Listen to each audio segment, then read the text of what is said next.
안녕하세요. 저는 경기도에 사는 30대 중반 여성입니다.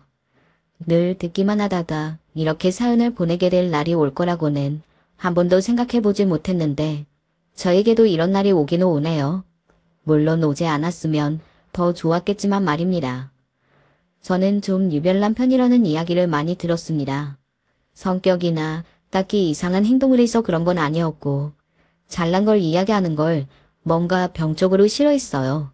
그런 게 조금 성격에 안 맞았더구나 해야 할까요? 아무튼 그랬습니다. 성적이 잘 나와도 떠들어대지 않았고 또 좋은 일이 있어도 막 주변에 알리거나 하지 않았어요. 그것 때문에 부모님들은 가끔 섭섭함을 내비친 적도 있습니다. 왜 좋은 일이 생겨도 안 좋은 일이 생겨도 말하지 않냐고 말이죠. 기쁠 때나 슬플 때나 언제나 가족과 함께하면 슬픔은 반이 되고 기쁨은 배가 되니 꼭 이야기하라 뭐 그러시면서 말이죠. 하지만 그런데도 제 성격은 쉽게 고쳐지는 것이 아니었어요. 물론 이건 가족분들에게만은 아니었습니다. 친구들이나 지인들에게도 마찬가지였어요. 저는 집이 굉장히 여유로운 편에 속하거든요. 아버지가 대기업에서 임원까지 하다 은퇴하셨고 엄마도 고위 공무원이셨어요. 물론 두 분 다 지금은 은퇴하셨지만 제 가장 친한 친구들도 저희 부모님이 뭘 하시는지는 몰랐습니다. 한 번은 제 친구가 저희 집에 놀러와 보고는 눈이 휘둥그레졌던 기억도 있어요. 야, 너네 집 부자였어? 왜? 안 그래 보여. 아니, 네가 하도 이야기를 안 하니까 나는 집이 조금 어려운가 보다 했지. 그리고 사실 제가 하고 다니는 것도 조금 그렇기는 했어요. 여동생이 매번 속이 터지다 못해 답답하다고 했으니까 말입니다. 옷을 좀 갖춰져 입고 다닐 생각은 없는 거야? 그냥 내가 편하고 내가 좋으면 됐지. 왜 남의 눈을 신경을 써? 언니랑 나랑 같이 다니면 언니는 좋은 자식인 줄 알 거야. 부모님이 차별한다고. 우리만 아니면 됐지. 가족들이 정말 많이 답답해했습니다. 물론 지금은 어느 정도 나아지긴 했지만 그래도 여전히 여동생은 저를 못마땅히 해요. 아무튼 그랬습니다. 대충 제 성격이 어떤지는 파악이 되겠죠. 물론 당연하게도 남편도 저희 집이 잘 사는 집인 줄 몰랐어요. 나는 당신이랑 연애할 때 진짜 힘든 집에서 어렵게 공부해서 온 집안의 기대를 안고 서울로 유학하러 온들 대학 온 사람이라고 생각했잖아. 그러면 나랑 결혼하기로 마음먹은 건 꽤 대단한 결심이었겠네? 그랬지. 그러니까 나는 당신을 정말 사랑한 거지. 조건 같은 건 하나도 생각하지 않을 만큼. 그런 남편의 말에 하하 하고 웃었던 기억이 나네요. 저는 좋은 대학을 나왔습니다. 그게 딱히 잘났다고 생각하지는 않아요. 부잣집에서 부모님이 시켜주는 과외와 온갖 지원을 다 받으며 좋은 대학을 온 게 그다지 자랑거리라고 생각하지 않았거든요.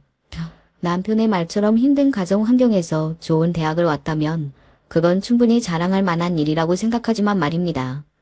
그래서 시댁 식구들도 당연히 저희 집안의 구체적인 것들은 잘 모르셨어요. 그냥 아버지가 대기업을 다니셨고 어머니가 공무원인 중상층 정도 되는 집으로 알고 있습니다. 뭐 시어머니와 시아버지 두 분 모두 조건에 크게 연연하는 분들이 아니었기도 하고 저 정도면 평범 이상은 되잖아요. 그러니까 더 이상 캐묻지 않으신 것도 있고 말이죠. 의뢰 그러려니 하고 말입니다. 딱히 비밀로 했다기보다 굳이 이야기하지 않은 것 그거죠. 남편은 대기업에 다녔습니다. 운이 좋아서 취직이 잘 된 케이스였어요. 저는 그보다는 조금 덜 유명한 중견기업에 다니다가 아이가 태어나면서 일을 그만두고 육아만 했어요. 원래 꾸미기도 좋아하지 않고 별 생각이 없어서 그냥 아줌마로 살아가고 있었습니다. 뭐 여동생은 이런 저를 늘 답답해하지만 말입니다. 아, 가족관계에 관해서 이야기를 안 했네요. 저는 오빠가 하나 있고 여동생이 하나 있습니다. 오빠는 지금 다니는 호텔에서 임원급으로 재직 중이고 여동생은 수의사예요. 세 남매 중에서 제가 가장 안 풀렸고 공부도 가장 못했습니다. 이런 부분 때문에 아마 더 주위에 제가 다니는 대학이나 집안 같은 걸 이야기하지 않았던 것도 있는 것 같아요. 형제 중에서 제가 제일 모자라니까 집안 덕을 보려고 저런 이야기를 하고 다니나 싶을 수도 있으니까요. 남편은 남동생이 하나 있었습니다. 도련님도 남편보다 공부를 훨씬 더 잘했어요. 당연히 학벌도 더 좋고요. 지금은 변호사로 일을 하고 있습니다. 딱히 도련님과 친하지는 않아서 더 이상 뭐라 설명할 건 없어요. 그리고 동서 이야기를 해볼게요. 오늘 제가 사연을 보내게 된 이유가 되는 사람이니 동서에 대해서는 조금 자세하고 긴 설명을 하게 될 것 같습니다. 일단 도련님은 결혼한 지 이제 1년이 조금 넘으셨어요. 그러니까 아직은 신혼인 셈이죠. 동서는 저보다 2살이 어리고 지금은 호텔에서 일을 하고 있습니다. 제 오빠와 직업이 같아서 내적 친밀감을 느꼈었는데 그건 저 혼자 그런 거였더라고요. 이 이야기는 차차 하도록 할게요. 아무튼 동서는 처음 인사 오던 날부터 어딘가 묘하게 사람을 무시하는 듯 굴었어요. 제 직업을 물었고 지금은 일을 하지 않고 아이만 본다고 하자 약간 내리깔아보며 이런 이야기를 하더군요. 그래도 능력 있으시면 다시 일 시작하세요. 저는 집에서 애만 본다고 늘어져 있는 아줌마들 잘 이해가 안 가거든요. 자기 일 열심히 하면 멋있잖아요? 라고 말이죠. 사실 초면에 그런 이야기하기 쉽지 않잖아요. 속으로는 어떻게 생각하던 말입니다. 그 이야기를 듣고 직감적으로 알 수 있었습니다. 동서는 자신과 제가 격이 맞지 않는다고 생각하는구나. 그리고 나를 무시하고 있구나 하고 말이죠. 하지만 별 신경을 쓰지는 않았어요. 어차피 자주 볼 사람도 아니었고 동서가 속으로 저를 무시하건 말건 제가 그렇지 않으니까 그건 별 상관없다고 생각했었습니다. 그런데 그렇게 무신경하고 묻어난 저도 기분이 나쁠 만큼 동서는 노골적이었어요. 이번에 어머님 생신 때 호텔 가서 밥 먹을까요? 호텔? 무슨 호텔? 무슨 호텔이라고 하면 형님이 아세요? 제가 그 말에 순간 인상을 확 찌푸렸어요. 하지만 동서는 그런 제 표정을 보고도 아랑곳하지 않았습니다. 호텔에서 식사는 해보신 적 있긴 해요? 있지. 왜 없어? 형님이 다니는 그런 호텔 말고요. 내가 다니는 그런 호텔이 뭔데? 뭐 관광지에 많은 3성, 4성급 호텔들 말이에요. 1박에 20만 원이면 제일 좋은 방인 뭐 그런? 아 정말 그 노골적이고 재수없는 무시성 발언에 우리 부모님이 뭐라 하시는지 사실은 너네 친정보다 우리 집이 훨씬 더 부자고 내 동생은 무슨 일을 하고 우리 오빠는 사실 네가 다니는 호텔의 임원이다 하는 이야기를 다 하고 싶었어요. 왜? 다 하지. 너무 유치하잖아. 그렇게 나오는데 내가 더 잘 산다 하는 건 무슨 초등학생 싸움도 아니고 우리 가족이 더 잘났네 어쩌네 하는 거 진짜 내 성격이랑 안 맞아. 당신도 참 대단해. 나 같으면 그 무시당하기 싫어서라도 이야기한다. 생각해봐. 그렇게 말하면 내 앞에서 노골적으로 나를 무시하진 않을 수 있어도 속으로는 그 잘난 집안에서 태어나서 그러고 있나 하면서 더 무시할걸. 그런 거? 나는 그게 더 싫어. 그렇게 일부러 숨기지는 않았지만 굳이 말하지 않은 나날들이 계속되었습니다. 물론 동생의 무시도 말이죠. 어머니 생신 선물로 뭐 하실 거예요? 현금 드리는 게 제일 좋지 않나? 저는 첫 생신이라 현금만 딸랑 드리기는 뭐해서. 형님은 어머니 첫 생신 때 뭐 하셨는데요? 여행 갔던 것 같은데? 근교로. 펜션 같은 거 빌려서요? 엄청 소박하네요. 뭘 해도 형님이 처음 했던 것보다는 제가 낫겠네요. 그 말에 기분이 이상하더군요.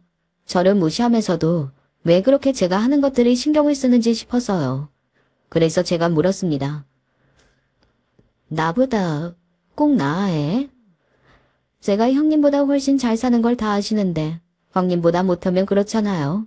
그런데 뭐 대충 들어보니 뭘 해도 형님보다는 낫겠어요. 그 말에 기분이 팍 나빠져서 조금 띠껍게 말했던 것 같긴 해요. 돈만 많이 쓴다고 다 좋은 건 아니야. 그런 제 말을 듣던 동서가 픽 비웃듯 웃으며 이렇게 말했습니다. 꼭 돈 없는 사람들이 정성, 노력 이런 이야기들을 많이 하곤 하죠. 그런데 그거 아세요? 돈이 정성이고 노력이에요. 그것보다 더한 정성은 없어요. 그런 사고방식을 가지고 있는 사람들이 참 불쌍하다는 생각을 예전에 했던 적이 있었는데 동서가 딱 그런 사람이더라고요. 말문이 막혀서 아무 말도 하지 못하는 걸 자신이 이겼다고 생각했는지 웃으며 말을 덧붙였습니다. 이번 주 주말에 시간이나 좀 비워주세요. 왜? 어머니 생신선물 사드리러 백화점 같이 가기로 했는데 어머님이 형님이랑도 같이 가자고 하셔서요. 왜 그러시는 건지는 모르겠지만 아마 동서는 그래서 저를 더 미워하고 견제한 게 아닐까 싶긴 해요. 시어머니가 저를 참 좋아하셨거든요. 야무지고 아이도 잘 키우고 어디 하나 흠잡을 곳이 없다고 만면을윗감이라며 매우 말입니다. 동서 입장에서는 그렇게 생각했을 법도 해요. 왜 자신이 더 물리적으로 잘하고 애교도 많이 부리고 하는데 형님만 예뻐라 하냐고 말이죠. 그래서 그 질투심에 저에게 더 못되게 굴었던 것 같기도 합니다. 물론 그렇다고 해도 사람을 그렇게 노골적으로 무시하는 건 굉장히 잘못된 행동이긴 하지만 말이에요. 아무튼 그렇게 시어머니와 저 그리고 동서 이렇게 세 사람의 백화점 쇼핑이 있던 날이었습니다. 제가 돈을 안 써서 그렇지 보는 눈이 없는 건 아니거든요. 당연하죠. 어린 시절 자라온 환경도 있고 엄마와 여동생이 쇼핑하고자 하는 것들을 즐겨했기 때문에 따라다니면서 보고 들은 게 있었으니까요. 게다가 아직도 여동생은 저를 데리고 쇼핑을 종종 다녔고 말입니다. 어떻게든 저를 바꿔보겠다는 야심찬 꿈을 꾸면서 말이죠. 그것보다 이게 더 어머님한테는 어울릴 것 같은데요. 어머머, 며느님이 엄청나게 보는 눈이 있으시네. 이거 이번에 저희 주력 상품이거든요. 그리고 디자인도 연령대 안 가리고 다 들 수 있게 나온 가방이라 원래 구하기 힘든데 오늘 딱 물건이 들어와서 운이 좋게 보신 거예요. 그니까 제가 어디 가면 그런 소리 많이 들어요. 물건 보는 눈이 있다고. 그래서 내가 우리 큰애 데리고 쇼핑을 많이 다니지. 그런 모습을 정말 못마땅한 듯 보고 있던 동서가 시어머니가 잠시 다른 곳을 보고 있는 사이 저에게 다가와 조용히 말했습니다. 그건 그거대로 슬플 것 같네요. 뭐가? 보는 눈이 있는데 못 쓰는 거 말이에요. 차라리 보는 눈이 없으면 못 사도 슬프지는 않을 텐데. 저게 좋고 예쁘다는 걸 아는데 돈이 없어서 못 사는 건 정말 슬프잖아요. 놓치지 않고 이 와중에도 무시할 거리를 찾아내는 동서가 대단하다고 생각했던 것 같아요. 별로. 나는 정말 가지고 싶지 않아서. 입에 침이나 바르고 거짓말하세요. 가지고 싶지 않은데 이렇게 브랜드나 명품에 대해서 잘한다고요? 그걸 누가 믿어요? 사실 동서 말이 맞긴 하더라고요. 가지고 싶지도 않고 관심도 없는데 이렇게 잘 아는 건 신기한 일이긴 하잖아요.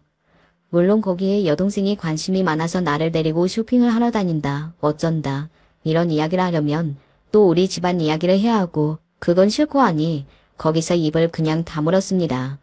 그랬더니 동서는 자기가 한 말에 더 확신을 가진 듯 했고 말이죠. 그동안 제 앞에서 그런 물질적인 거에는 전혀 관심 없는 척 하시더니 역시 사람은 그럴 수가 없는데 그쵸? 건수 하나 잡았다는데 비꼬며 저를 무시했지만 저는 속으로 명상 한번 하고 말았습니다.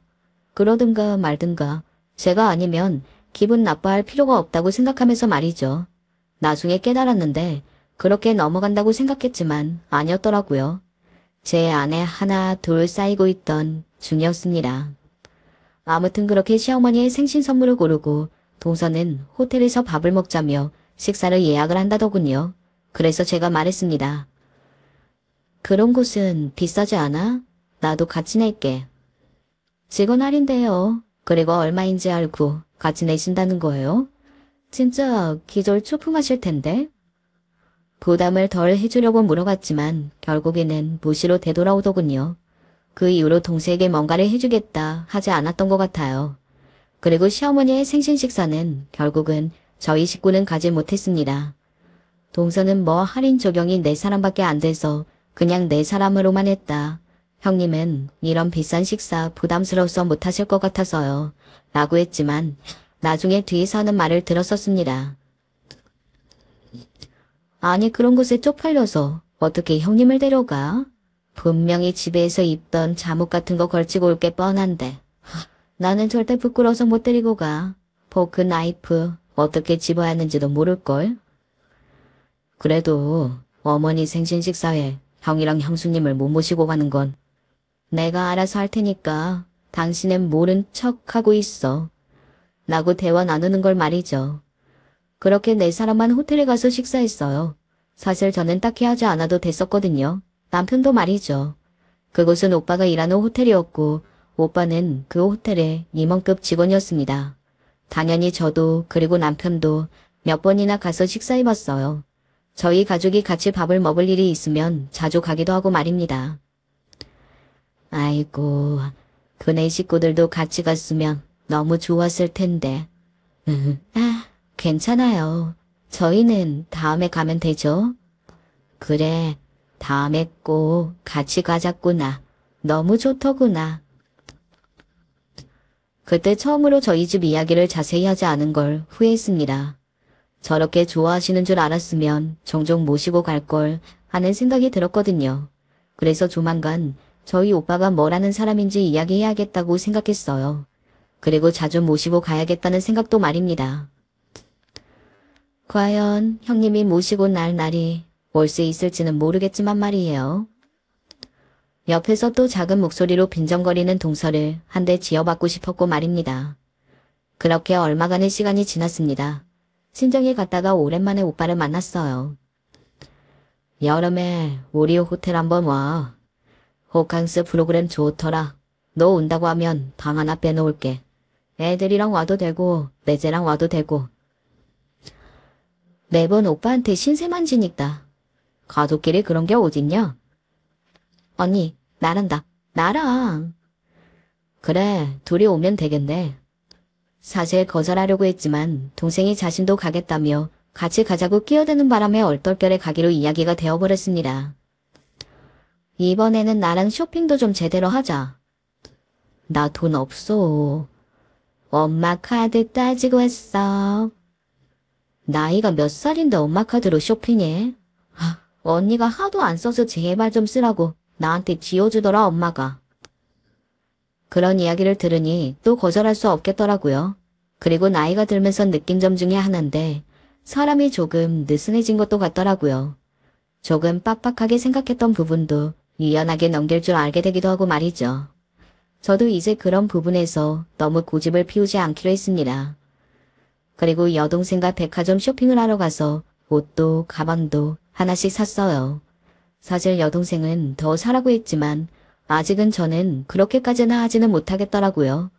그리고 며칠 뒤 그 옷을 입고 오빠가 일하는 호텔 그리고 동서가 일하는 호텔로 호캉스를 하러 갔습니다. 사실 이렇게 빼입고 간 것도 그날 적극적으로 오빠의 권유를 거절하지 않은 것도 사실은 동생에게 한 방을 먹이고 싶어서도 있어요. 그 호텔에 가면 어쨌든 동서를 마주치게 될 확률이 높으니까 말이죠. 그리고 제 그런 예상은 바로 적중했습니다. 어머, 형님? 호텔에 들어서고 얼마 되지 않아서 바로 저를 그렇게 부르는 동생의 목소리가 들려왔어요.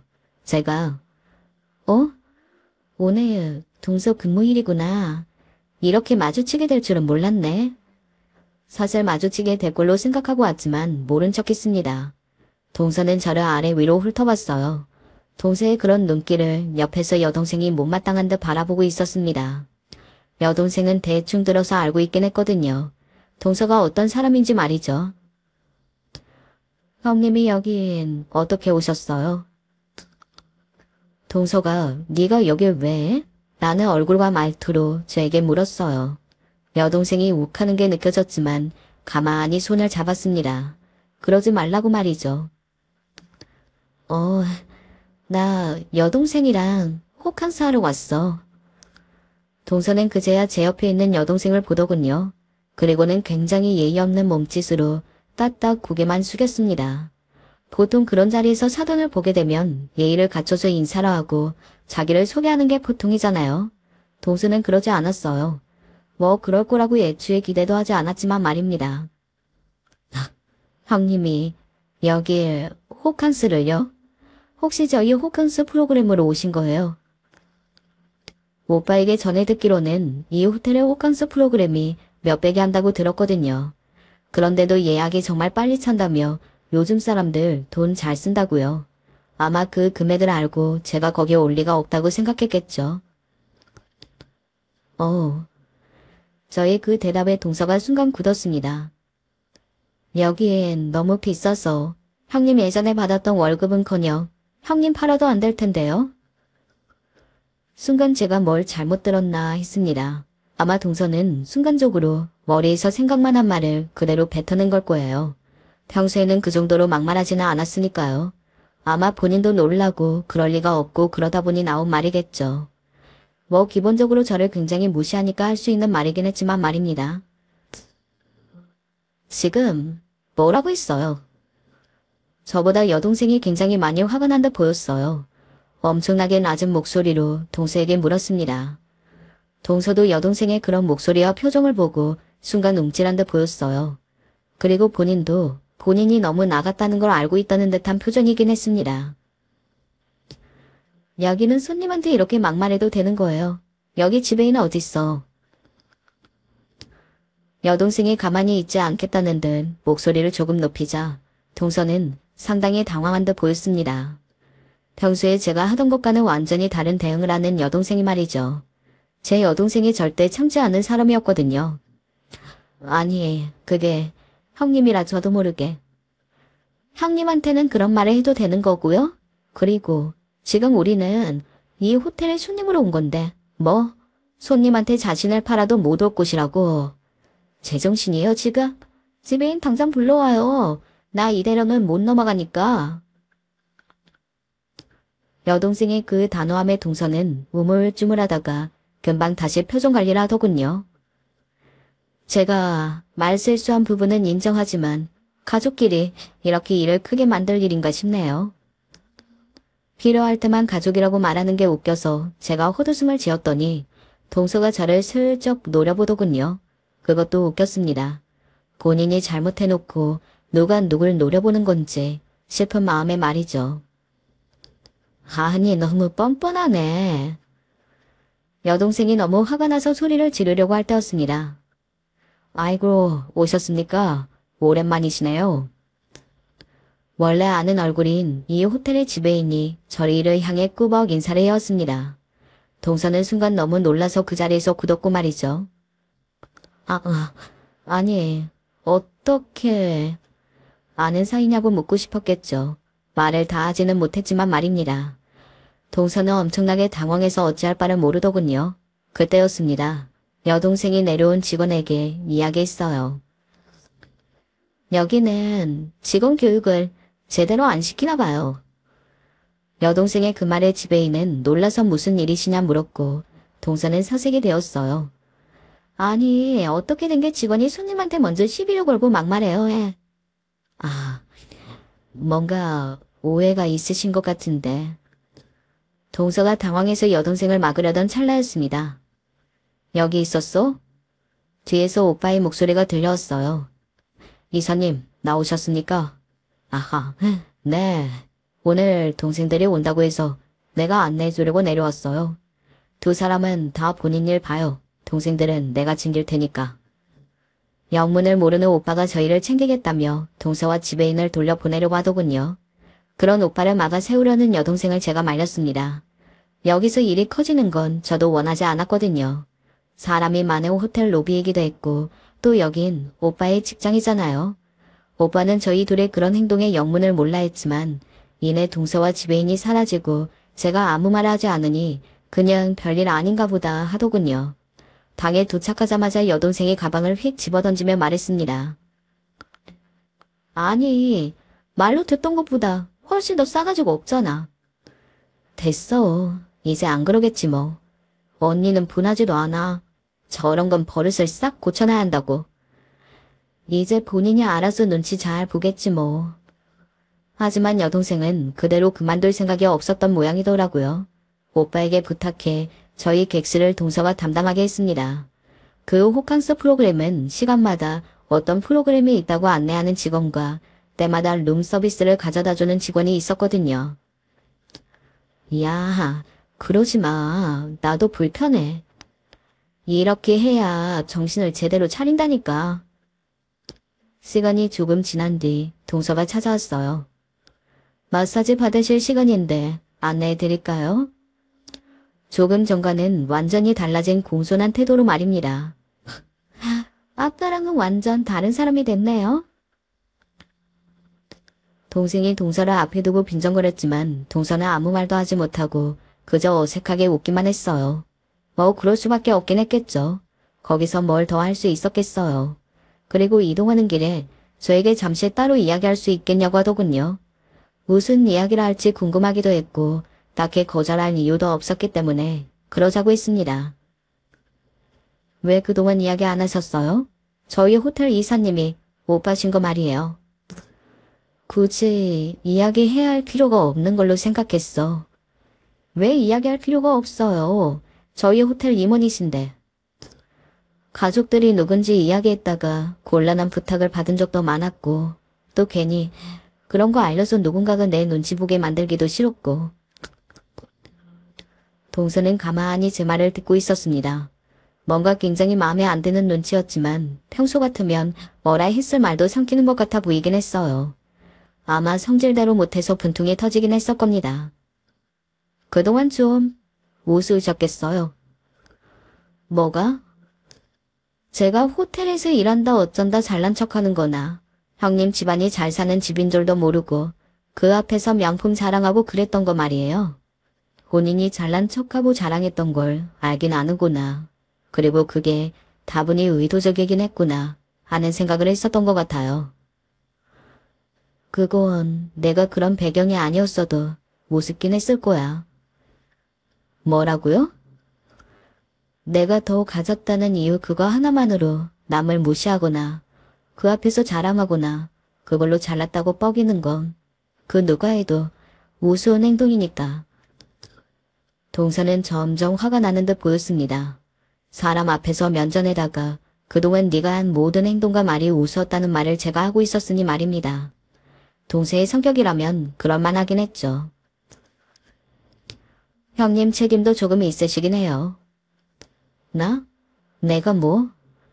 그런 집안의 사람일 거라고는 전혀 생각이 들지 않게 행동하고 다니셨잖아요. 그 와중에도 제가 없어 보인다고 이야기하고 싶었나 봅니다. 이제 저에게 그러면 안 되는 걸 누구보다 잘 알고 있을 만큼 똑똑한 사람이 그러는 거 보면 말이죠. 그게 무슨 소리예요? 두 사람 아는 사이예요? 그때 오빠가 나타났어요. 원래 오빠는 저희가 호텔에 오면 자주 내려와서 뭐 불편한 거 없는지 필요한 건 없는지 살피곤 했거든요. 가족에게 정말 잘하고 가족을 정말 좋아하는 사람이었어요. 동서가 순간 놀라 그 자리에서 굳었습니다. 아, 아까 이야기 안 했구나. 내 동서야. 원래 오빠에게는 말하지 않을 생각이었거든요. 여동생이 동생에 대해 워낙 저희 집에 안 좋게 이야기하고 다닌 게 있어서 동서라고 하면 좋게 생각할 리 없으니까 말입니다. 아, 그 너한테 막 한다는? 오빠는 가만히 중얼거렸어요. 그리고는 동서를 위아래로 훑어봤습니다. 우리 호텔 직원이라는 이야기는 왜 여태 안 했어?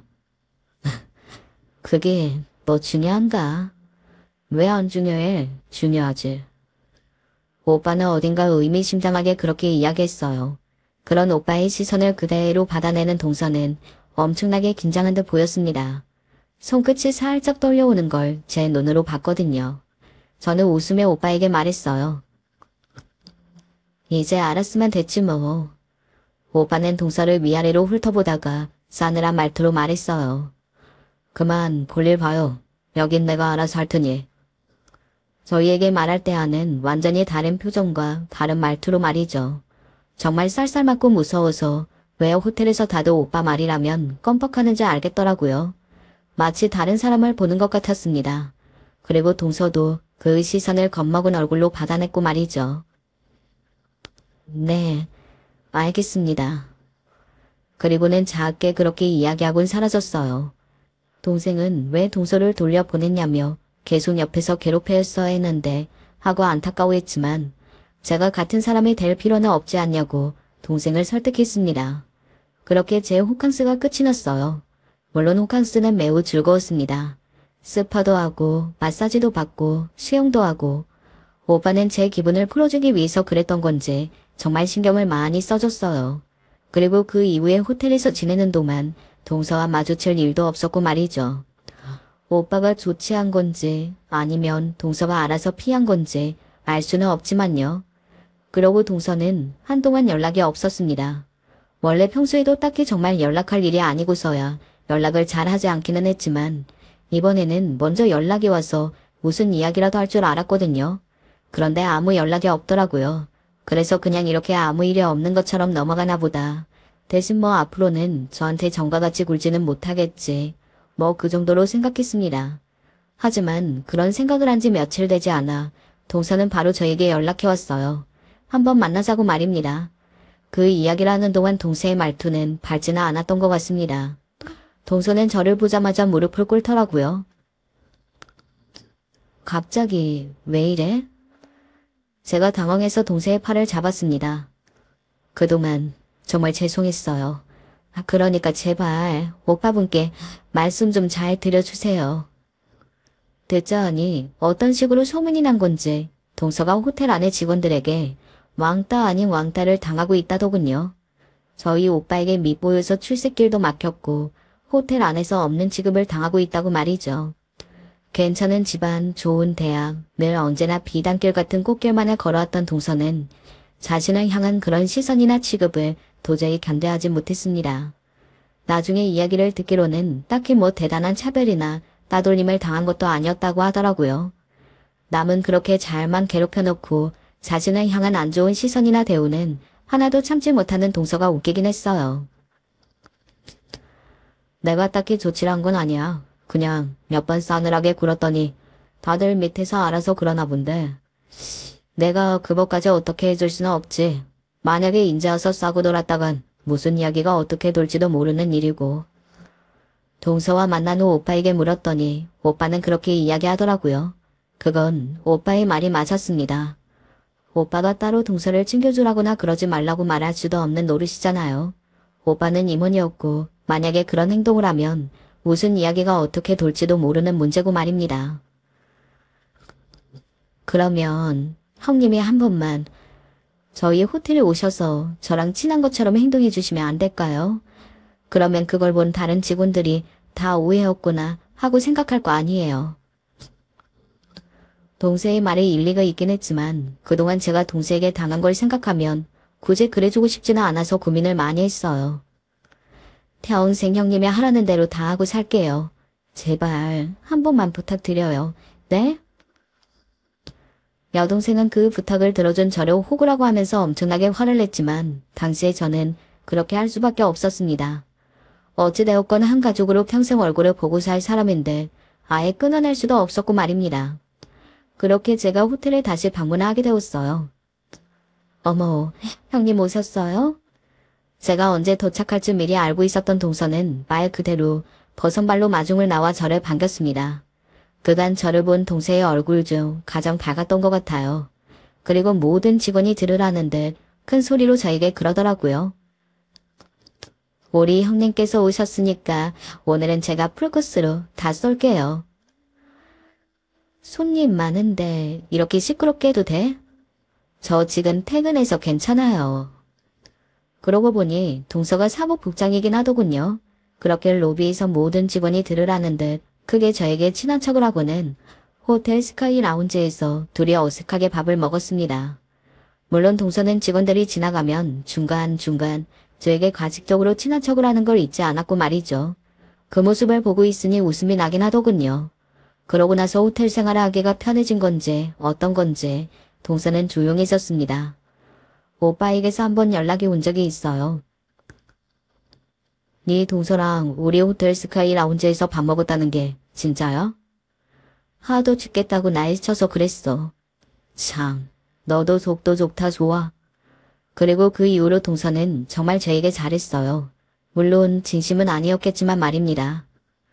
너희 둘 요즘 사이가 좋아 보이는구나. 이 사건에 대해서 아무것도 알지 못하는 시어머니는 저희의 요즘 모습을 보고 그저 좋아하실 뿐입니다. 뭐 그러면 된 거죠. 뭐 굳이 모든 일을 다 알 필요도 없고 말입니다. 그리고 시간이 또 지나 다음 시어머니 생신이 다가왔습니다. 올해는 네가 쏜다고 해. 우리 호텔에서 시댁 식구들 다 모시고 와. 오빠가 풀코스로 다 쏠 테니까. 굳이 그러지 않아도 돼. 오빠가 동생 기 한번 살려주려고 그런다. 그니까 모시고 와. 식구들한테는 네가 대접하는 걸로 하고. 몇 번이나 거절했지만 오빠는 한사코 그렇게 하라고 하더군요. 이미 예약을 다 해놨다면서 말이죠. 그래서 결국은 그렇게 하기로 했습니다.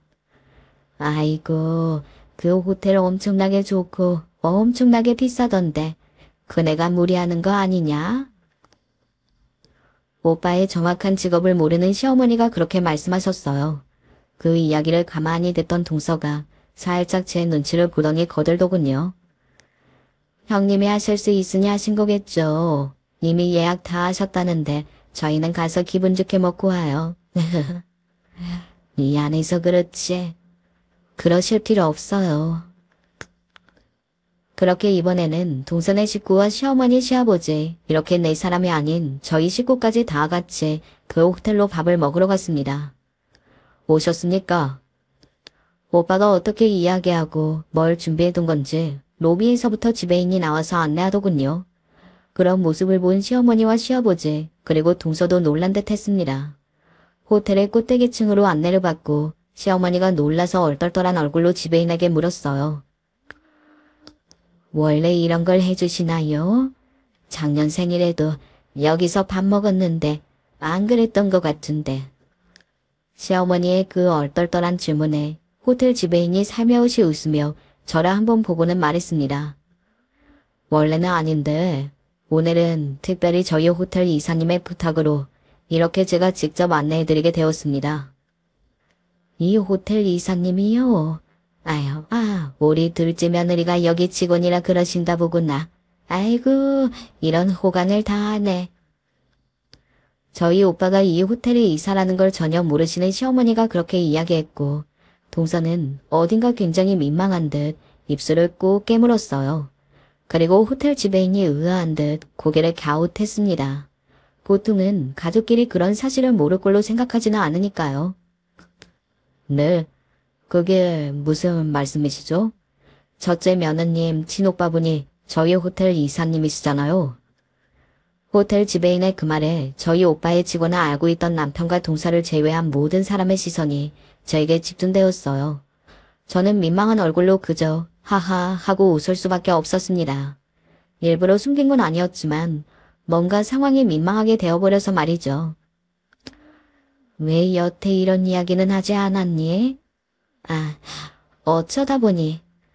에이, 형님이 설마 일부러 안 하신 거겠어요? 약간 서운함을 느끼신 시댁 어르신들을 동서가 적극적으로 나서서 저를 변호해 주더군요. 곧 오빠가 나와 직접 와인을 대접하고 인사를 하고 다니며 그런 분위기마저 좋게 변했던 것 같습니다. 나중에 들은 사실인데 동서는 그 뒤로 회사에서 이사님과 사돈이라는 이유로 굉장히 대접받는 것 같더라고요. 오빠가 말해줘서 알았습니다. 뭐 그걸로 딱히 이득을 취한다거나 하는 행동은 하지는 않지만 그 사실 자체만으로 동서에게 득이 되는 건 맞는 것 같았어요. 이 이야기를 들은 여동생은 분노했고 말입니다. 그래서 여동생은 그 뒤로 몇 번 오빠의 호텔이나 동서가 직원으로 있는 그 호텔을 찾아가 동서를 향해 갑질 아닌 갑질을 몇 번 한 것 같았습니다. 물론 동서는 웃으면서 그저 받아낼 수밖에 없었고 말이죠. 물론 이렇게 되긴 했지만 그럼에도 저는 아직 동서를 완전히 용서하거나 동서가 편해진 건 아니에요. 이렇게 사람이 어떤 조건에 놓여 있다는 이유 하나만으로 완전히 동전의 앞면과 뒷면이 바뀌듯 순식간에 태도가 바뀌는 사람을 어떻게 가깝게 지낼 수 있겠어요. 그리고 그간을 저를 숨쉬듯 무시했는데 말입니다. 그리고 제가 딱히 그런 부분에서 응징이나 복수를 하지 않아도 동서는 곧 자신의 행동에 대한 대가를 치르게 되긴 했어요. 그 이야기를 들으시면 역시 사람은 절대 쉽게 바뀌지 않는다는 것을 여러분들도 아실 수 있으실 겁니다. 라운지에서 굉장히 허름하게 입고 있던 노신사가 하루 종일 죽치고 앉아있으니 호텔 손님들이 수군거렸나 보더라고요. 보통 그런 경우에는 직원들이 잘 타일러서 그분을 밖으로 모시거나 한다더라고요. 호텔 내부에서 잡음이 생기는 건 안 되기도 하고 또 호텔 직원들은 그런 이유만으로 손님을 무시하거나 하면 호텔 이미지에도 좋지 않으니 말입니다. 그런데 그 노인분을 밖으로 모시는 과정에서 동서가 해서는 안 될 말을 했나 보더라고요. 다 늙은이가 주제도 모르고 나는 말입니다. 그 말을 들은 노인이 노발대발 화를 냈고 손님 중에 한 분이 그걸 영상으로 찍어 인터넷에 공개하는 사건이 발생하고 말았어요. 물론 동서의 얼굴은 모자이크 처리가 되어서 올라갔고 인터넷에서도 호텔의 빠른 대처로 영상이 금방 내려가긴 했지만 사건이 꽤나 커졌습니다. 그래서 호텔 내부에서 동서를 징계 처리하기로 했나 보더라고요. 그리고 알고 봤더니 그 노인분이 상당히 재력가였다고 합니다. 물론 세상에는 그래서는 되는 사람이 있고 없고가 따로 정해진 건 아니었지만 동서는 정말 그렇게 행동하면 자신에게 좋지 않은 사람을 건드린 거였어요. 운이 없게도 말이죠. 물론 이건 평소에 인식이 그랬으니 그런 태도가 나온 거긴 하니 본인이 만든 업보긴 하지만요. 동서는 저에게 그 징계에 대해 오빠에게 잘 말해줄 것을 여러 번 부탁해왔습니다. 하지만 저는 들어줄 수 없었어요.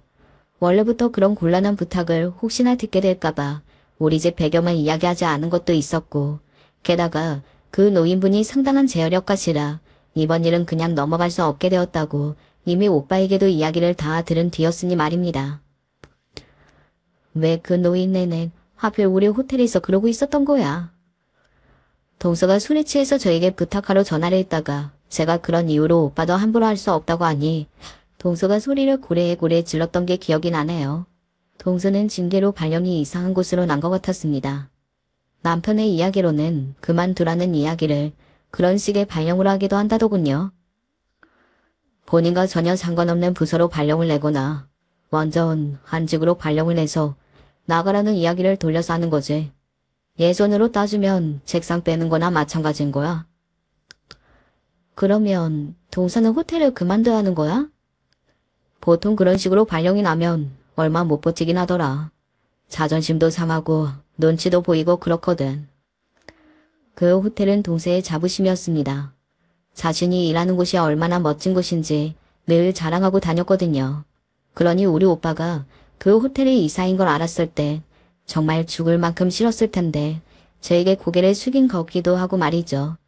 하지만 자신이 불러온 업보로 호텔에서 그런 취급을 받고 있으니 누굴 탓할 수도 없는 노릇 아니에요. 언니 동서는 언니뿐 아니라 그냥 자신보다 없어 보이는 사람들은 기본적으로 무시하는 말을 입에 달고 사는 타입이었나 봐. 그러니 이런 일로 그렇게 되지? 동생이 말이 맞다고 생각하며 고개를 끄덕였습니다. 그리고 동서는 얼마 가지 않아 호텔을 그만뒀다고 했어요. 아마 그 자존심 센 사람이 그걸 버틸 수 없었겠거니 하는 생각이 들었습니다.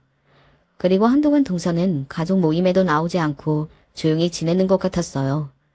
그런데 조용히 지내는 게 아니었나 보더라고요. 집안에서 아무것도 하지 않고 음식은 시켜 먹고 청소도 빨래도 설거지도 하지 않은 채 지내다 보니 당연히 도련님과 마찰이 생길 수밖에 없었습니다. 도련님도 뭐 처음에는 그런 일이 생겼으니 하면서 이해를 해준 것 같았지만 길어지니 당연히 견딜 수 없는 부분들이 생기긴 시작했겠죠. 남편에게 듣기로는 요즘 하루에도 12번은 더 싸우고 도련님 입에서 이혼 이야기가 나오는 것 같다고 하더군요. 얼마 전에 술 한잔 하자고 해서 나갔더니 나한테 이혼해야 할 것 같다고 그러더라. 솔직히 모른 척하고 싶었지만 그래도 그냥 가만히 있을 수는 또 없겠더군요. 성격이 그런 걸 어떡하겠어요.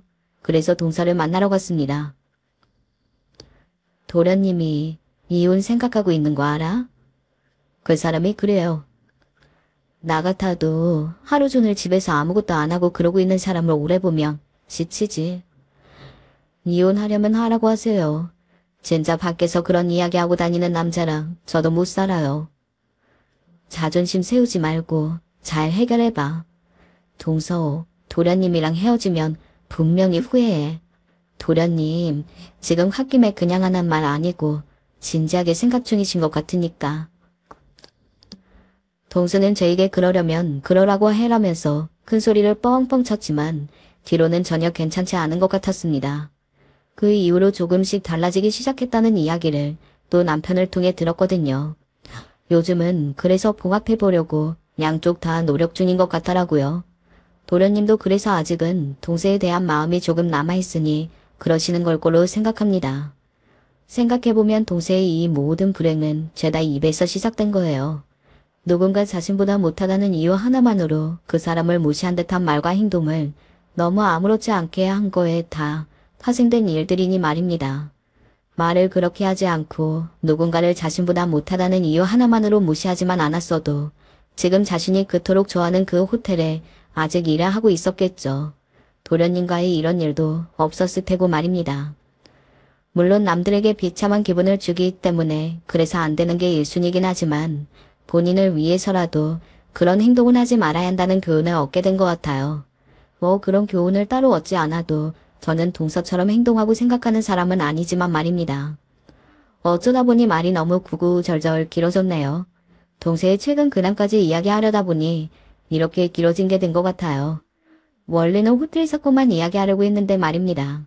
이 이야기로 누군가는 얻어가는 게 있었으면 좋겠어요. 자신을 위해서라도 남을 무시하면 안 된다는 교훈 말입니다. 긴 이야기 들어주셔서 감사합니다. 요즘 다시 감기가 엄청나게 유행이라고 하더라고요. 다들 늘 건강 조심하세요. 저는 뭔가 일이 주변에 생기면 그 영향을 받고 오래도록 그 잔상을 떨쳐내지 못하는 타입이라 가끔 메모해주기도 하고 누군가에게 말하며 꼭 털어놔야 해요. 꼭 그래서 그런 건 아니지만 이렇게 사람 많은 곳에 제 얘기를 한 번쯤 해보고 싶더라고요. 그렇다 보니 한두 마디 적게 되었고 일이 점점 커지면서 사연도 보내게 되었어요. 친구에게 종종 말했더니 꼭 한번 어디건 보내라고 하더라고요. 처음엔 라디오를 생각했는데 어릴 때 매번 실패만 했던 경험이 있어 톡톡 사연에 도전해봤어요. 전 결혼한 지 이제 8년 차 되었고요. 예쁜 딸과 아들이 하나씩 있어요. 그리고 무척 사랑하는 여동생이 하나 있고요. 당연히 남편도 있고 가족을 꾸리면서 잘 살아가고 있는데요. 사실 저에게는 옛날부터 주변에 말하기 껄끄러웠던 부분이 하나 있어요. 그게 콤플렉스가 되어 같이 학교 다니던 친구들에게도 말을 못했고 언제나 화제에서 소외되어 있어 자존감도 떨어졌답니다. 이유인즉슨 전 부모님이 안 계신 고아예요. 저와 여동생은 매우 어릴 때 시골 고아원에 맡겨져 자라게 되었어요. 그리고 각자 떨어져 나오는 시기가 달라서 조금 고생하긴 했지만 그래도 우리 둘은 여전히 끈끈하게 이어져 있었고요. 세상에 우리 둘밖에 없다 보니 여동생은 저를 엄마처럼 따랐고 저는 엄마의 사랑도 받아본 적 없는 주제에 그걸 흉내내겠답시고 엄청 우력했죠. 언니, 난 언니가 엄마 같아. 언니 놔두고 먼저 결혼하고 그럼 안 돼? 난 평생 언니랑 같이 살 거야. 이러면서 저를 종종 걸음으로 따라다니는 여동생을 보고 있자면 마냥 제 처지를 슬퍼할 수만 없었답니다. 전 고아원을 나와 사회에서 일을 해보고 그리고 간간히 여기서 친구들을 만나고 직장 동료들과 관계를 맺으면서 알게 된 희한한 사실이 있어요. 바로 어떤 가정에서 자라난다고 하면 꼭 다들 행복한 건 아니라는 거예요. 내가 어엿한 성인으로서 자립할 때까지 엄마 아빠가 살아서 옆에 같이 있어서 지원을 해주고 있다지만 그렇다고 해서 무조건 다 행복한 건 아니구나. 가족이란 것도 여러 가지 모습이 있구나. 이런 거 말이죠.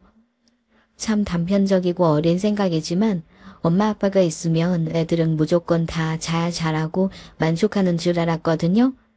그런데 자라면서 보니 중간에 이혼하는 가정도 있고 엄마나 아빠 둘 중 하나가 문제를 일으켜 폭력을 당한다거나 하여간 자기 부모님 중 하나를 절실히 미워하는 애들이 있었어요. 제 중학교 때 친구 여정이가 그랬는데 초기엔 그 친구의 말을 믿지 않았어요. 다 배부른 소리라고 생각했기에 남몰래 혼자 이 친구를 꽤나 미워했답니다. 우리 엄마 아빠 진짜 짜증나. 아빠는 진짜 왜 맨날 그따윈지 모르겠어. 맨날 돈 없다고 엄마한테 소리 지르고 때리고.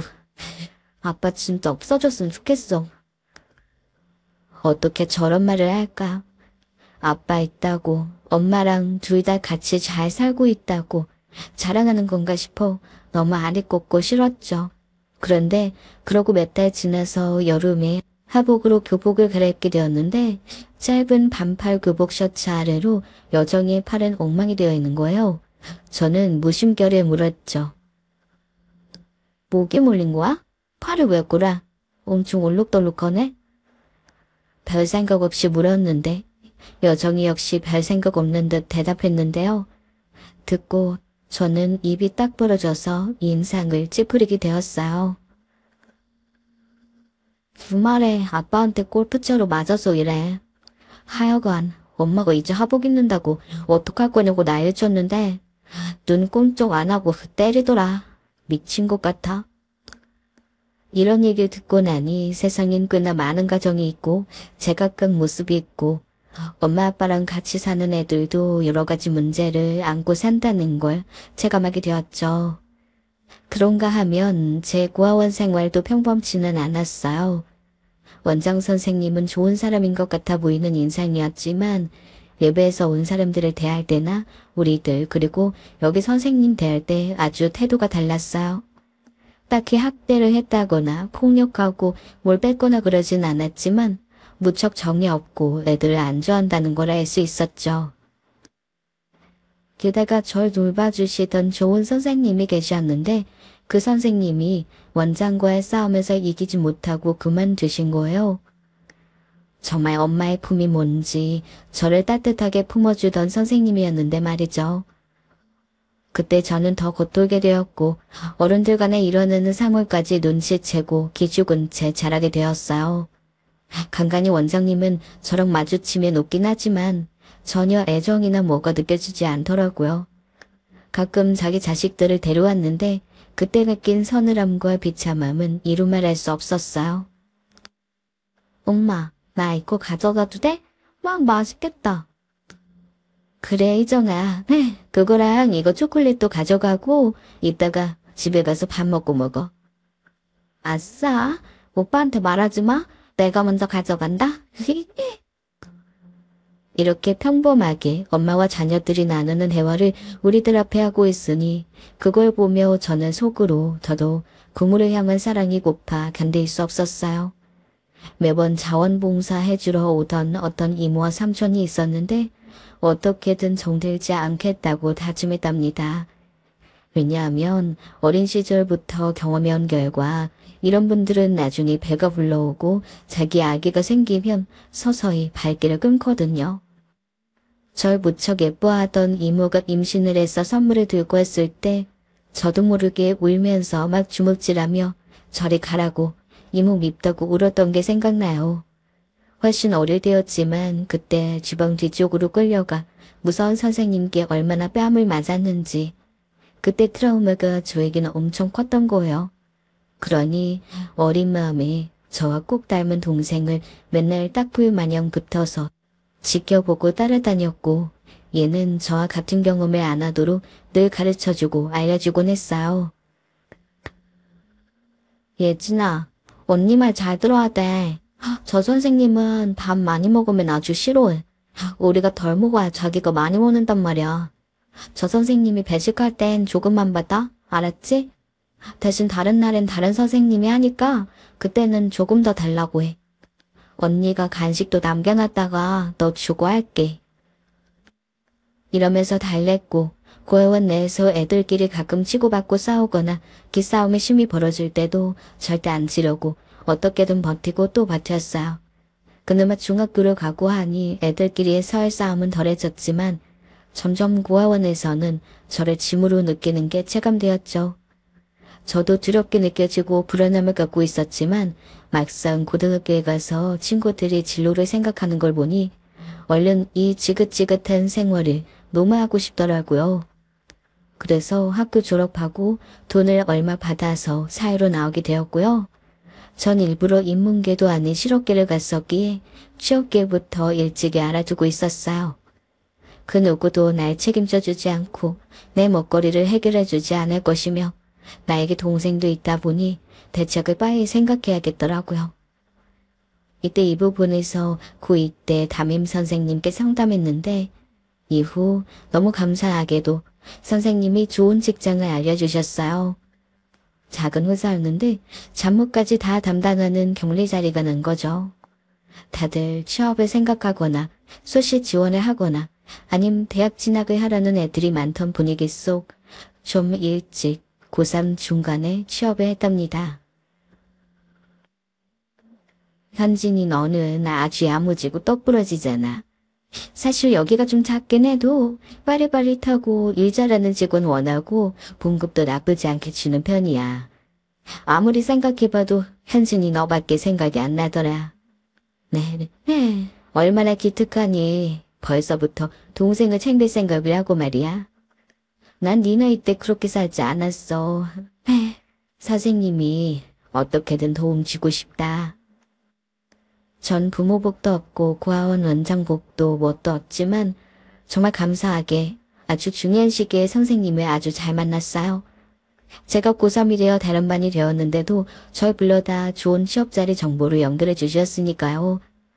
새로 들어간 직장에서 모든 게 알딸딸하고 긴장하게 되었지만 희한하게 몇 주가 지나고 나니 대략 일들이 눈에 보이더라고요. 제 수준에 맞는 일들을 차근차근 전해주셨기에 가능한 일이었지만 그래도 이런 단계를 밟아갈 수 있도록 옆에서 많이 도움을 주셨어요. 덕분에 첫 월급이란 것도 받아보게 되었고요. 그렇게 적응을 하고 사회에 나와 방을 얻고 동생을 데려오기까지 무척 열심히 일했던 것 같아요. 회사에서도 별의별 자격증을 따서 갱신하겠다고 힘썼고 일한 지 3년 차가 되어 전 적당한 규모가 있는 회사로 옮겨가게 되었죠. 말단에서 아주 살짝 위에 있는 자리였지만 스스로가 대견했어요. 그렇게 조금씩 성장하고 있음을 느끼며 여러모로 세상이 믿을 건 나 자신밖에 없다고 느꼈죠. 근데 이때 너무도 빠르게 결혼하게 된 거예요. 좀 너무 갑작스럽다고 느끼실 텐데 실제로도 아주 갑작스러운 상황이긴 했어요. 같은 직장에서 만난 바로 미스 사수가 저에게 고백을 했고 다른 사람에게 뺏길 수 없다. 결혼하고 싶다며 아주 총공격을 해왔거든요. 현진 씨는 모르는 일이겠지만 저기 이대리도 그렇고 현진 씨를 보는 눈들이 많아요. 난 현진 씨 처음 만난 순간부터 눈을 뗄 수 없었어요. 다른 놈들에게 뺏기고 싶지 않아요. 그러니 우리 결혼하고 알아가요. 네? 세상에 이런 엉망진창 고백을 듣는 여자가 또 있을까 싶은데 실제로 이런 일이 있더라고요. 연애만 하자 해도 어이없을 터인데 다짜고짜 결혼이라니. 그리고 전 이 무렵 고작 23살밖에 안 됐어요. 대충 적게 한다고 해도 끼키야 다들 25은 넘어야 할 때였거든요. 그리고 제 밑으로는 5살 아래 그때 고2였던 여동생도 있었고요. 그런데 무슨 말 같지도 않은 말인지. 하지만 엄청 격렬하게 구애해오고 있으니 잠시 제 머리는 마비가 되었죠. 그러고 싶지 않다고 딱 잘라 말했는데 무척 충격받은 얼굴로 답했어요. 미안해요. 아무래도 그렇겠죠. 알겠어요. 미안해요. 그러고도 끈질기게 굴면 어떡하나 싶어 회사를 옮길 생각도 하고 머리가 아픈데 이상하게 이 남자가 이후로 완전히 저에게 관심 끊고 쳐다보지도 않았어요. 그렇게 두어 달 흐르는 사이 아주 희한하게도 주변 새로 들어온 여자 직원들이 그렇게 이 사람에게 들러붙는 거예요. 심지어 저에게 도움을 요청하고 말이에요. 아, 혹시 김 대리님 잘 알지? 어디 사는지 알아? 여자친구 없는 거 확실해? 아, 나 진짜 잘해보고 싶거든. 저 옆팀 여자애도 눈독 들이는 것 같아서 엄청 짜증나. 자기가 좀 도와주라. 의외로 그 사람은 많은 여자들로부터 보이지 않게 혹은 보이게 여러모로 푸시를 받고 있는 사람이었어. 저도 사람인지라 괜스레 좀 초조했는데 본격적으로 제 마음을 충동질 했던 사건이 있었답니다. 바로 앞서 말했던 직원이 울면서 저에게 술자리를 좀 같이 해달라는 거예요. 나 대리님한테 차였어. 도저히 못 있는 여자가 있어서 안 된대. 우리 회사 사람이라는데 지금 다니는 사람이냐 아니냐 했더니 그런 것까지 굳이 얘기해야 되냐고 하는데 대체 누구야? 자긴 알아? 내가 뭐가 부족하다고. 이 말을 들으니 저도 가슴이 막 울렁이면서 복잡한 심경이 되더라고요. 난생 처음 느껴보는 감정이었어요. 어쩌지 술자리를 같이 해주고 돌아왔지만 여러모로 애매한 이 마음을 가낼 수 없는데 한 몇 주 지나도록 그 사람이 출장 가서 눈앞에 안 보이니 마음이 애타더라고요. 헌데 돌아온 날 저랑 마주쳤는데 순식간에 저는 숨이 멎은 듯해서 말이 안 나왔어요. 내가 이 사람을 이렇게 기다리고 있었다는 걸 스스로 체감하고 놀랐던 거죠. 그런데 갑자기 저에게 훅 다가오더니 여전히 머쓱해하고 슬픈 얼굴로 말하는 거예요. 현진 씨, 잘 지냈어요? 우리 친구로라도 지내면 안 될까요? 내가 연애를 해본 적이 별로 없어서 참 여자분에게 감정을 어찌 표현해야 하는지 잘 모르겠네요. 이렇게 말하는데 전 참기가 힘들어서 결국 터뜨려버렸지 뭐예요. 아니요, 저도 좋아해요.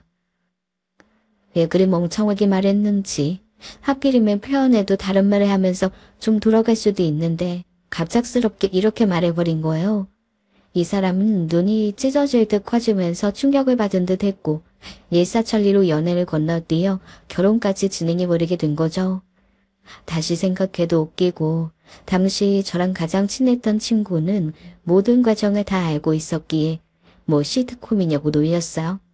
하지만 정말 말도 안 되게 우리는 그 뒤 4개월 만에 결혼하게 된 거예요. 남자친구로 지낸 시간은 4개월밖에 안 되고 결혼 연차는 이제 어느덧 8년 차에 접어들게 된 거죠. 당시 여동생에게 이해시키는 것도 아주 애를 먹었고 그러면서도 이 사람과 헤어지는 건 역시 상상하기 좀 힘들었어요. 내가 이렇게 마음이 깊어지다니 한편으론 너무 쉽게 결정하는 것 같아서 두려움도 많았고요. 그런데 예비 시아버님께 인사를 갔는데 많은 것들을 설명하고 나눠야 하는 이 자리가 참 거북하고 어려워 주눅들어 있었거든요. 시어머님은 남편이 대학생이 될 무렵 암으로 돌아가셨고 아버님 혼자서 키워오셨다고 듣긴 했어요. 아무튼 어른을 만나게 된 자리에서 제 사정도 성장 배경도 말이하고 갑작스런 결혼 진행에 참 신경 쓸 게 많더라고요. 그렇게 돼서 전 고아원에서 자랐고요. 동생은 올해 초에 제가 데리고 나와서 같이 지내고 있는데 제가 나가면 동생은 혼자 지내겠다고 하더라고요.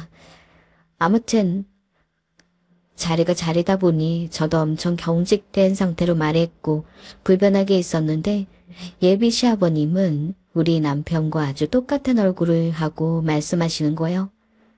그런데 참 이상하죠. 남편에게도 느껴본 적 없는 푸근함과 편안한 기분을 그때 느꼈지 뭐예요. 그래서 정말 내가 결혼하긴 하겠구나 이런 실감을 하게 된 거죠. 그래요. 둘이 너무 힘들게 살았겠어요. 정세가 말했는지 모르겠는데 나도 부모님이 거의 안 계시다시피 자랐지.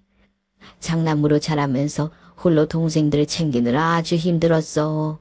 그 마음 내가 아주 잘 알아. 요즘 같은 때도 이렇게 힘들게 사는 사람들이 있네. 아가씨가 정말 고생을 많이 했네요. 나중에 알게 된 사실인데 아버님은 중학교도 채 졸업을 못하셨다 하더라고요. 부모님이 집에 계시지도 않고 밖으로 떠돌아다니시고 자기는 밑에 동생들을 챙기고 먹이느라 일찍 일선에 뛰어드셨다고 해요. 6.25가 끝나고 한참 지나서 태어나셨는데 그때는 다 가난한 때라 그런지 다들 넉넉지 않았고요. 공부도 하고 싶었지만 장남으로서 도저히 그런 형편이 안 되었다고 하시더군요. 그런데도 열심히 혼자 일하시고 자립하시고 그렇게 재산을 잃고 온 케이스였어요. 근데 그 안에도 좀 안타까운 사연이 있었어요. 막내 동생이 많이 아팠지. 정세 막내 작은아빠 말이야. 20살 되던 해에 결핵으로 죽었어. 그때 아무것도 해줄 수 없었지. 날 그렇게 아버지처럼 따랐던 앤데 나랑 12살 차이였는데 그렇게 갔어. 아버님은 그때까지 혼자 몸으로 돈을 벌어 갖다 드리고 늦지막이 장가 가시고 몸이 아픈 동생이 신경 쓰여 늘 가슴 아파하셨나 봐요. 근데 그 노력이 빛을 발하지 못하고 막내 동생이 사망한 걸 보면서 더더욱 가족에 대한 애틋함이 크셨던 모양이에요. 그런 와중에 어머님과도 일찍 사별을 했으니 아버님 가슴 안에는 아픔이 많으신 것 같았어요. 하지만 우리 남편은 아주 사랑을 많이 받고 자란 케이스였고 남편 말을 들어보면 다른 남자들과 달리 아버님과 무척 잘 지내는 것 같았죠.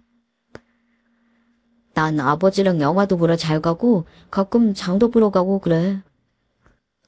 와, 신기하다. 우리 회사 남직원들은 가끔 집 얘기나 아버지 얘기만 나와도 어색해 죽으려고 하던데. 대부분 남자들이 그래. 아버지랑 단둘이 있으면 뭘 어떻게 해야 할지 몰라. 난감해하지. 난 그렇지 않아. 어릴 때부터 어머니가 좀 아프셨고 아버진 그럴 때 내 기분을 좋게 해주려고 인디애나 존스나 홍콩 영화 같은 것도 같이 틀어주시고 총싸움도 하고 어떻게든 외동아들이랑 놀아주려 하셨어. 그런 자잘한 추억들이 쌓이니 이젠 나가 아버지를 끌고 영화관 가서 팝콘도 사드리고 까먹으면서 신작 영화 구경도 하지. 아버지는 나한테 띠띠 동갑을 넘긴 친구 같은 존재야. 전 이런 모습을 보면서 남편이 참 부럽고 또 부럽게 느껴졌어요. 부모란 존재는 그런 거구나. 그리고 그런 사랑을 받고 자란 남편이 제 배우자로 있게 되어 너무 감사하더라고요. 전 경험해보지 못했지만 적어도 남편을 보면서 조금은 배울 수 있으니까요. 그리고 제 애한테는 남편이 그런 사랑을 그대로 물려줄 수 있지 않을까 생각했어요. 거의 평생을 부모의 사랑에 대한 허기를 느끼며 언제나 목말라 했던 저에게 그 완충지가 있다는 건 아주 중요한 일이었거든요. 그런데 전 단순히 그런 부분을 내가 새로 만드는 가정에 적용시키고 싶었을 뿐이었는데 전혀 생각지도 않았던, 이렇게 표현해도 될지 모르겠지만 1+1이 따라왔다고 할까요? 그런 상황이 일어나게 된 거예요. 이때 제가 결혼도 그렇고 아버님도 좋은 분이라 여러모로 안심했지만 여전히 마음 놓을 수 없는 게 바로 제 여동생 문제였거든요. 얘도 알 만큼 알고 머리도 컸기 때문에 제 행복을 빌어주긴 했지만 혼자 놔두고 온 게 늘 마음에 걸렸어요. 그럴 수밖에 없잖아요. 그런데 얘는 엄청 쿨하고 말도 무뚝뚝하게 하는 애라 속으로 뭔 생각하는지 도통 알 수도 없고 태도 안 내는 애였답니다. 예진아, 뭐 필요한 거 없어? 뭐 먹고 싶은 말해. 이따 언니 내놀러와. 고기라도 같이 구워 먹을까? 에이, 됐어. 신혼부부 사는 집에 가서 내가 뭐 깽판 칠 거 있냐? 둘이 잘 놀아. 나 공부해야 돼. 이러면서 신경도 안 쓰는 척 하지만 저는 동생 나이대를 지나와서 그런지 한참 마음도 허하고 진로가 신경 쓰일 것 같아 걱정되더라고요. 남편도 혼자 있는 처제에게 늘 미안한 마음을 갖고 있었고요. 내가 처제한테서 널 빼앗아 온 것 같아서 늘 미안한 기분이 들어. 난 신경 쓰지 말고 주말이나 평일에 언제든 처제 불러서 같이 놀고 그래. 그러면서 자리 내주는 바람에 어느새 동생도 좀 와서 같이 어울리게 됐고 애가 은근 이런 분위기를 재밌어 하는 걸 보니 마음이도 했어요. 근데 아버님도 이 흐름에 끼게 된 거예요. 새아가, 내가 뭐 좀 갖고 왔는데 잠깐 문 좀 열어줄 수 있겠냐? 이것만 놓고 금방 가마. 아버님은 요리를 꽤 잘하는 분이었어요. 아마 아프신 어머님을 두고 혼자 아들을 키우다시피 했으니 어지간한 요리는 거의 다 잘 하시더라고요. 저희 먹으라고 국이랑 반찬 그리고 어디서 받아오신 과일들이며 채소까지 잔뜩 갖고 오셨어요. 아이고, 사돈처녀도 있었네. 이거 좀 나눠서 가져가요. 그러다 보니 이날 다 같이 식사하고 집에 돌아가는 길이 아버님은 구태여 본인이 태워다 주신다며 제 동생을 집까지 데려다 주셨어요. 음식도 나눠서 들려보내주시고요. 그래놓고 동생이 저한테 전화했는데 순간 약간 눈물 날 것 같더라고요. 언니네 아버님 진짜 좋으신 분 같다. 나 여기 빌라 공동문 열고 들어가는데 언니 아버님이 내려서 계속 지켜보시더라. 언니도 알지만 여기 골목 입구 으슥하고 기분 나쁘잖아.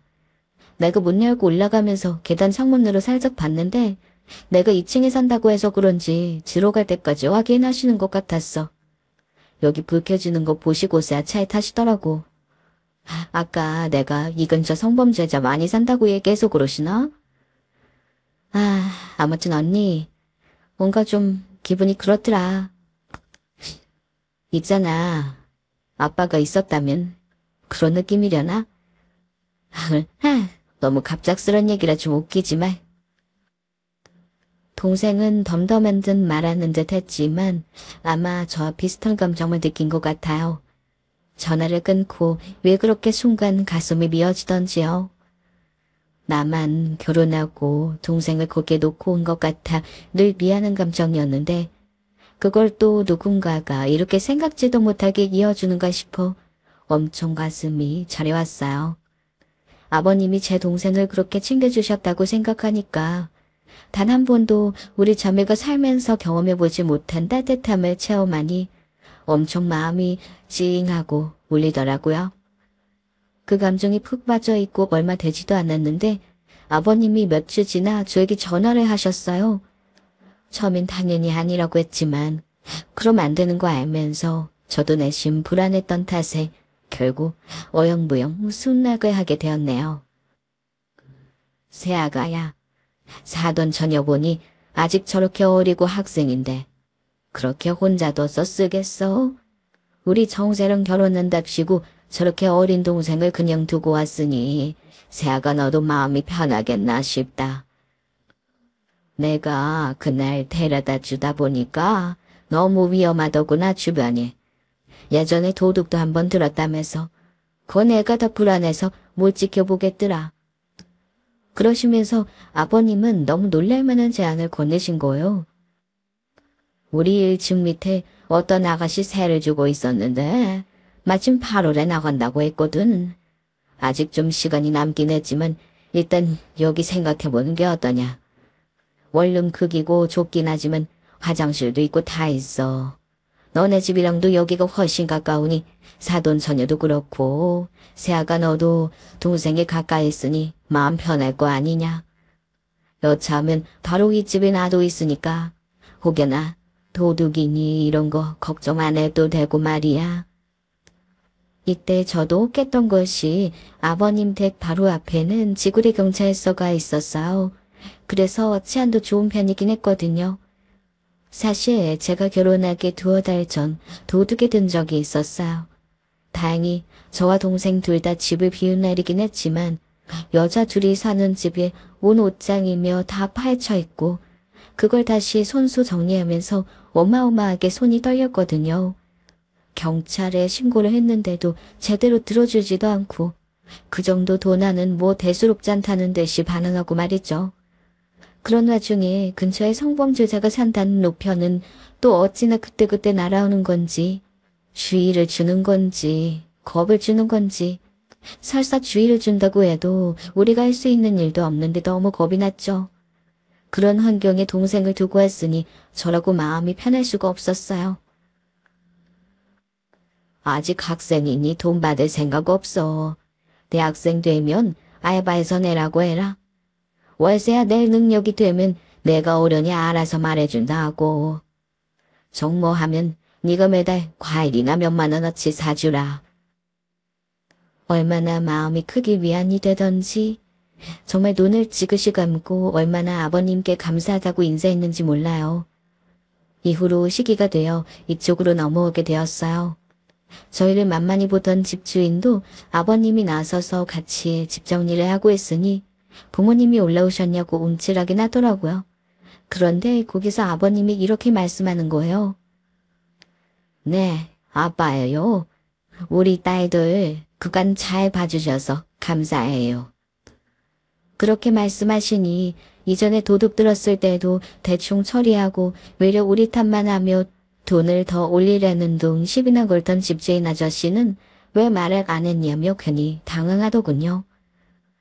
이때 새삼 내 뒤에 어른이 있고 가족이 있다는 게 얼마나 힘이 다르게 느껴지는지 체감했어요. 그렇게 해서 옮겨간 뒤로도 아버님은 제 동생이 지하에 들어오게 되자 엄청 신경을 써두시더라고요. CCTV도 새삼스레 달아주시고 현관 입구에 남자 신발이 있어야 한다며 아버님 신발도 거기에 내려놔주시고 말이죠. 괜찮다고 하는데도 조금이라도 신경을 더 써주고 싶어서 안타까워 하시는 거예요. 이제 위에 거 뭐냐, 아빠가 있다고 생각해라. 생각만 다 해도 기분 달라지잖아. 그렇지? 그 말에 왜 이렇게 우웅하고 속에서 뭐가 훅 올라오던지요. 저만 그런 게 아니라 동생은 안경 쓴 눈으로 또렷하게 아버님을 쳐다보는데 눈 가장자리가 약간 빨개진 것 같더라고요. 야, 너 울어? 우냐? 모르는 거야. 너나 울지 마. 둘이 그러고 너스레를 떨 정도로 각자 다들 뭉클해졌어요. 우리 둘은 서로 표현해 본 적은 없지만 각자 삶을 경험하는 어딘가에서 제각기 부모님이라는 존재를 고파했었으니까요.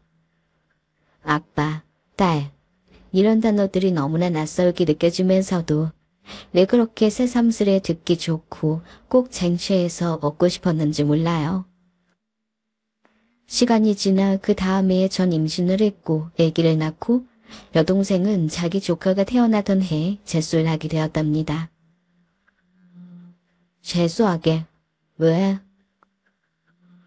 나도 다 생각이 있어서 하는 거야, 언니야. 알바하면서 재수할 거니까 걱정하지 마. 지금 상황상 어쩔 수가 없어.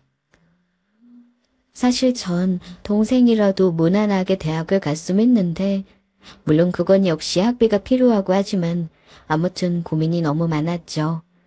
결혼할 때 동생 앞으로 자그마하게 적금을 오픈하긴 했지만 그건 1년치도 안 되어서 이러나 저러나 동생이 지속적으로 알바를 하긴 해야 했어요. 아무튼 재수한다고 하니 그것도 일을 하며 한다고 하니 저도 생각이 많아졌죠. 이제 막 태어난 우리 애기 돌보는 것도 정신이 없다 보니 크게 신경 써주지 못했어요. 아무렴 이제 자기가 할 일을 자기가 해야지 싶더군요. 남편도 무척 바빴고 저도 아기가 예민한 편이라 돌보면서 엄청 힘들었거든요. 그러다가 여동생은 다음에 대학이 붙었는데 자기가 원하던 학교에 가게 된 거라 다들 경사가 났었어요. 아버님 댁에 모여 고기도 구워 먹고 하며 신이 나 있던 와중에 이 기집애가 글쎄 그 얘기를 대학이 붙고 난 뒤에 했지 뭐요. 어찌나 당황스럽던지요. 그게 어쩔 수 없었어. 말하지 말라고 하셔서. 그래, 내가 말하지 말라고 했다. 공부만 해야 하는데 신경 쓰고 이러면 복잡하잖냐. 너한테 말 안 하고 조용히 공부했으니 붙었지. 말했으면 뭐라고 했을 텐데 공부 잘할 수 있었겠냐? 알고 보니 아버님이 글쎄 제 여동생이 재수학원 다니는 비용을 다 대주셨다는 거예요. 초반엔 얘가 재수하는지 모르고 계셨다가 나중에 반찬 갖다 주러 오셨다가 상황을 들으신 거죠. 그러니 그 다음 날부터 쭉 내내 학원비를 대주셨어요.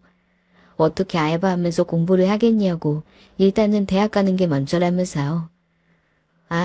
진짜 이렇게 너무 받기만 하는 것 같아 너무 죄송했고 제가 마음이 정말 불편해서 얼마 적금을 깨서 아버님께 드렸어요. 그런데 아버님은 손사래를 치며 계속 받지 않으시더라고요.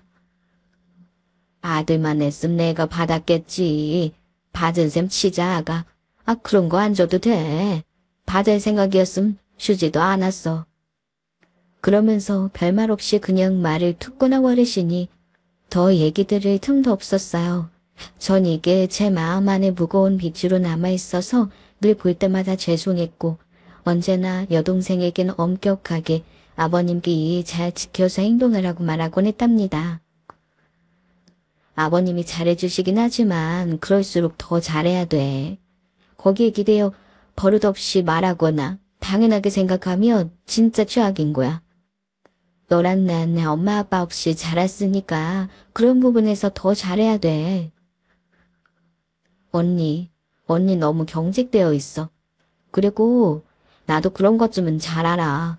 이미 전에 나한테 보태주시면서 말씀하셨단 말이야. 본인은 편하게 주고 싶다고. 너무 불편하게 받지 말라고 말이야. 구태여 도움이라 생각지 말라고 하셨어. 받는 것에도 익숙해져야 남한테 잘 줄 수 있다고 하셨다고. 나도 직장 취업하면 갚아드릴 생각이지만 한 번쯤은 나도 그런 배려나 사랑 같은 거 막 다 재고 고민하고 그러지 않고 딱 한 번 정도는 그냥 편히 받아보고 싶어. 그럼 안 돼 언니? 그런 게 부모랑 자식인 거잖아. 딱 그거 그냥 잠깐 흉내라도 냄새라도 맡아보면 안 되는 거야? 이때 전화를 끊고 전 한참에 울었습니다. 저랑 동생은 늘 그런 환경에서 딱딱하게 뒷계산하며 미움받지 않도록 노력하며 살았어요. 반드시 갚는 게 전제되어 있는 상황에서 살아왔고 아무런 대가 없는 사랑 그런 건 구경도 못 해본 것이었고요. 저야 자식을 낳아보니 그게 뭔지 알겠지만 받은 적이 없어 따라해보느라 여간 애를 먹은 게 아니거든요. 그나마 전 부모의 입장이 되어 조금이라도 체험해보고 있었지만 동생은 그런 경험이 없으니까요. 그런 자기에게 무수하게 쏟아지는 우리 아버님의 아빠 역할을 어느 정도는 많은 생각 안 하고 누려보고 싶었던 것 같아요. 예전엔 그런 생각 가끔 할 때마다 내 동생이 짠하고 어디 있는지도 모를 엄마 아빠를 다시금 원망하기만 했는데 시간이 갈수록 아버님의 저런 배려난 사랑이 참 대단하다는 생각을 했어요. 난 저렇게 할 수 있을까? 아버님 역시 누군가에게 사랑을 많이 받아봐서 베푸시는 것도 아닌데 그러면서 좀 세상을 보는 눈이 아주 조금 껍질이 벗겨지듯 새로워진 것 같더군요. 헌데 그 후로 우리 둘째가 태어나고 얼마 안 되어 우리 집엔 매우 큰일이 들이닥치게 되었으니 한 생명이 우리에게 닿고 우리와 머무르던 한 생명이 우리 곁을 떠나게 된 것입니다. 그렇게 마음을 써주고 우리를 아껴주셨던 아버님께서 심장마비로 돌연 숨을 거두시게 된 거예요. 이것 또한 여동생이 아버님 댁에 그릇을 돌려드리러 올라갔다가 알게 된 거고 이후 여차저차 상황이 넘어갔음에도 불구하고 끝내 이 모든 일을 이전으로 되돌릴 수는 없게 되었어요. 당시에 남편은 야근하느라 직장에 있었고 우리 중 누구도 아버님이 갑자기 우리 곁을 그렇게 떠나실 것을 상상하지 않았어요. 당연히 언제까지나 그 집에 있으면서 주말마다 아버님 댁에 모여 밥을 먹고 TV 보고 근거리 드라이브나 하면서 시간을 보낼 거라고 평범하게 생각했죠. 너무 착한 사람, 좋은 사람들은 좀 더 우리와 같이 있어주면 안 되는 건지 우리 곁에 머물렀던 잘해주던 사람들의 시간이 늘 짧은 것을 저는 또 떠올리고 말았습니다. 이때 저도 저였지만 제 동생이 무너지는 모습은 옆에서 지켜보기 아플 정도로 아주 어마어마했어요. 동생은 몇 번이나 아빠라고 아버님을 아빠라고 부르면서 오열하고 몸을 부르르 떨고 있으니까요. 우리 남편이 다가가 진정시켜보려 해도 제 동생은 계속해서 끊임없이 울며 나중엔 물까지 토해내며 울며 늘어져 있었어요. 아빠. 아버님을 제일 먼저 발견한 것도 동생이었고